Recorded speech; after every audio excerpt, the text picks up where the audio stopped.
জন্ম মৃত্যু বিয়ে এই ৩ বিধাতা নিয়ে। তো বিয়ে, মৃত্যু, জন্ম এগুলো আসলে কার সাথে কার জোড়া গাঁট বেঁধে রাখে কেউ বলতে পারে না। আর মৃত্যু কখন কিভাবে সংঘটিত হবে কেউ বলতে পারে না। আর জন্ম, হ্যাঁ, জন্মেরটা একটু বলা যায়, কারণ এখন সবকিছু উন্নত হওয়াতে হয়তো বলা যায়। তো এই তো যেমনটি বলেছিলাম যে ১ মাস পরে আমার জ্যাঠাতো দাদার বিয়ে, মানে ছোট ভাইটার বিয়ে। তো বিয়েতে যে সবাই গেছি। বিয়েটা হচ্ছে পুরো ভিডিওর ক্যাপচার নেওয়া হয়নি, কিন্তু বাসি বিয়ের ভিডিওটা কেন ওইভাবে ঢালাওভাবে নেওয়া হয়েছে, কারণ হচ্ছে বাসি বিয়েটা আমাদের বাড়িতে হয়েছে। তো ওর যে কোনো একটা কারণবশত আসল বিয়েটা মানে শ্বশুরবাড়ি থেকে হয়ে আসার পর বাসি বিয়েটা সকালে ওরা বউ নিয়ে চলে আসে। তারপর হচ্ছে আমাদের বাড়িতেই বিয়েটা প্রোগ্রাম করা হয়। মানে আমার বাপ জ্যাঠার যে মানে বাবার বাড়ির অনুষ্ঠান, মানে বাবার বাড়িতে বাসি বিয়েটা করানো হয়।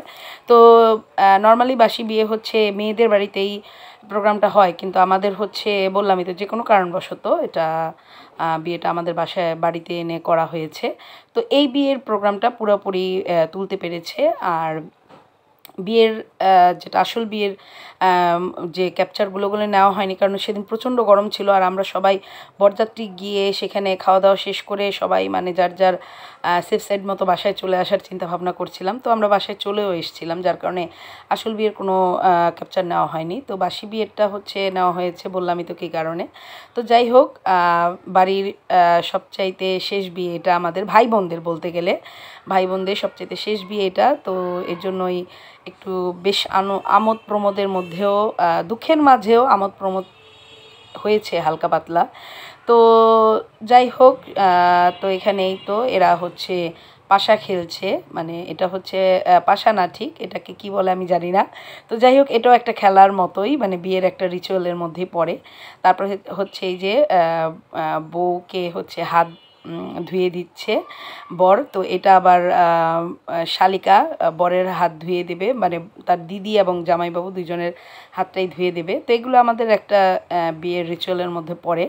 তো যাই হোক, এটা হচ্ছে মানে হিন্দু বিয়ে, বললামই তো আমাদের হচ্ছে অনেক কিছুকে সাক্ষী রেখে করে। সেটা হচ্ছে অগ্নি, আকাশ, বাতাস, চন্দ্র, সূর্য, এগুলোকে সাক্ষী রেখে ২ দিনের মতে অনুষ্ঠানটা হয়। আমাদের কোনো কাগজ কলমে রেজিস্ট্রিটা এখনও ওইভাবে হয়ে ওঠেনি আমাদের এখানে। তবে রেজিস্ট্রি এখন কিছু কিছু নিয়ম কানুনের জন্য রেজিস্ট্রির প্রয়োজন হয়। তবে আমাদের এখনও প্রচলিত গ্রাম্য যে বিয়েগুলা, ইভেন আমাদের যে বিয়ে হয়েছে, আমাদের কোনো আলাদা কাগজ কলম করতে হয়নি। এইভাবেই ৫টা সাক্ষী এবং চন্দ্র সূর্যকে সাক্ষী রেখে, আকাশ বাতাস প্রকৃতিকে সাক্ষী রেখে বিয়েটা সম্পন্ন হয়।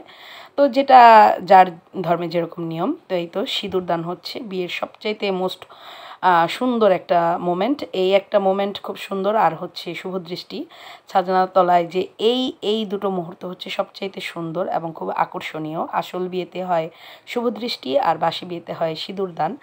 তারপর ৭ পাক ঘোরানো হয়। তারপর এর মধ্যেই মোটামুটি বিয়ের কাজ আনুষ্ঠানিকভাবে বাইরের কাজগুলো শেষ হয়, কিন্তু ভেতরে আরও মানে ঘরে আরও অনেক কাজ থাকে। তো যাই হোক, ওর সঞ্জিতের এই বিয়েটা, মানে আমার ছোট যে জ্যাঠাতো ভাই, ওর নাম হচ্ছে সঞ্জিত। ওর এই বিয়েটা খুব সুন্দরভাবে আমরা বাড়িতে বসে বেশ ভালো এনজয় করেছি। এনজয়ের কিছু মোমেন্টও আছে এখানে। বাসি বিয়েতে একটু নাচানাচির মোমেন্ট আছে। তো যাই হোক, নিজেদের মতো করে সবাই একটু আনন্দ করেছে। কারণ আমাদের গত ১ মাস আগে যে সবার উপর দিয়ে একটা শোক বয়ে গেছে। তো এটা আসলে সবারই বিয়েতে এসেছে ঠিকই, সবাই আনন্দ করেছে, কিন্তু ঘুরে ফিরে সেই একই কথা। সেটা হচ্ছে আমার বাবার হঠাৎ এই মৃত্যুর কথাটা বারবারই সবার একই কথাই উঠে এসেছে। তো যাই হোক, এই বিষয়ে আজকে আর নাই কথা বললাম। তো তারপরেও সবাই মোটামুটি একটু আনন্দ করেছে। আনন্দের কয়েকটা ঝলক আমারও হয়তো দেখেছেন বা এখানেও হয়তো দেখতে পারেন। কারণ হচ্ছে কথায় আছে না, যেখানে যেরকম সেভাবে না, ওই জায়গা মতো না হলে, এটা হচ্ছে আমার জ্যাঠামশাই। তো সে আবার নাতিনদের নিয়ে নাচছে। তো ওই জায়গা মতো ওইভাবে নিজেকে না গুছিয়ে নিলে আসলে হয় না। তো এটাই হচ্ছে নিয়ম। তো এই তো সবাই মিলে আনন্দ করছে। আর আমরাও মোটামুটি এটা ৭ পাক ঘোরার পরে এই আনন্দটা, ভিডিও একটা লং ভিডিও এটা। তো যাই হোক, তো সবাই খাওয়া দাওয়া, নাচা গানার পর্ব শেষ। এখন লাস্ট মোমেন্টের একটু নাচ গান হয়ে যাচ্ছে। তো এই নাচের পরে সবাই আস্তে আস্তে যার যার বাসায় ফিরবে। বরবধূকে সবাই আশীর্বাদ করবেন, তাদের নতুন জীবন শুভ হোক, সুন্দর হোক। তো এই তো শুভ্র আবার শ্লোককে নিয়ে, কারণ শ্লোক ভীষণ দুষ্টামি করছিল, তো শুভ্র আবার শ্লোককে নিয়ে একটু করলো, কারণ শ্লোক অনেক আনন্দপ্রবণ একজন ছেলে। ও খুব মানে মিউজিক শুনলেই ওর নাচতে মন চায়, ওর মায়ের মতো। তো যাই হোক, এই তো আমরা ব্যাক করছি এখন বাসায়। তো আজকে ভিডিওটা এই পর্যন্তই। ভিডিও ভালো লাগলে অবশ্যই লাইক দেবেন। টাটা, বাই বাই, সবাই সুস্থ থাকবেন। আর এতক্ষণ ধৈর্য ধরে আমার ভিডিওটি দেখার জন্য সবাইকে ধন্যবাদ।